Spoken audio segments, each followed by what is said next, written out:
In other news today, Parliament's Standing Committee on Public Accounts has lambasted Eskom for downplaying the frustrations caused by load shedding.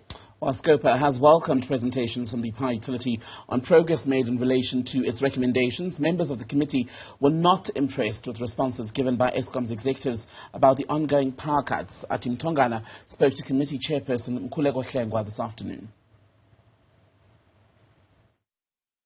Eskom's top brass was in the hot seat in Parliament before the Standing Committee on Public Accounts. I'm joined by the chairperson, Mkhuleko Hlengwa. Thank you for your time. Now, I think I've asked this question before when it comes to the Eskom's executive, whenever they do appear in Parliament, of course. And this question we've heard once again from members of Scopa, that when is load shedding ending? Do you get a sense that you then have an answer from Eskom? No, there isn't an answer. There's no certainty around when load shedding will end. Suffice it to say, of course, that there is an intention for the reduction of load shedding, and the estimated date of them arriving within international standards of the supply of electricity being 31 March 2025. So it's quite clear to us that this is a reality we'll be saddled with for the foreseeable future. And I don't think as a committee we come out of here with anything fundamentally substantive around this critical area.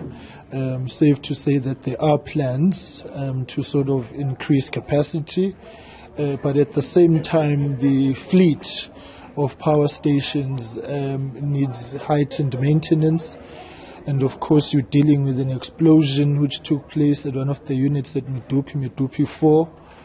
And now the latest challenge is around Kusile units 1, 2 and 3, where some of the tubes have to be replaced because there was a collapse of them, and by their own admission, amongst others, owing to a lack of monitoring and evaluation. Of course, they've listed also some 5-6 power stations which are highly problematic, which need attention. And then, of course, you've got Tutuga and Standerton, which has been held to ransom by a criminal syndicate, amongst others, and is operating at a capacity of 15 to 17%.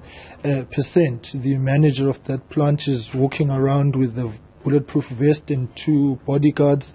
His wife is under security of bodyguards, and his children going to school, amongst others, under the protection of bodyguards. Why is that issue of concern? Is because as far back as 2012 and in the October report of 2022 of the SIU, they were very clear and have reiterated again today that there is an operating syndicate in 3 main streams of Eskom: transportation, diesel and coal. I'm going to go back to something which I've said many a times, which highlights why we confirm and believe what the SIU is saying. Kusile as a power station is built on top of a coal mine. We've been there twice. The coal mine is not operational or functional. They are bringing in 700 trucks of coal every single day to a power station built on a coal mine. The CEO was quite clear today that there is tampering with coal when it's being transported, and that they've put in place technological innovations to do that. The list of Eskom problems is long.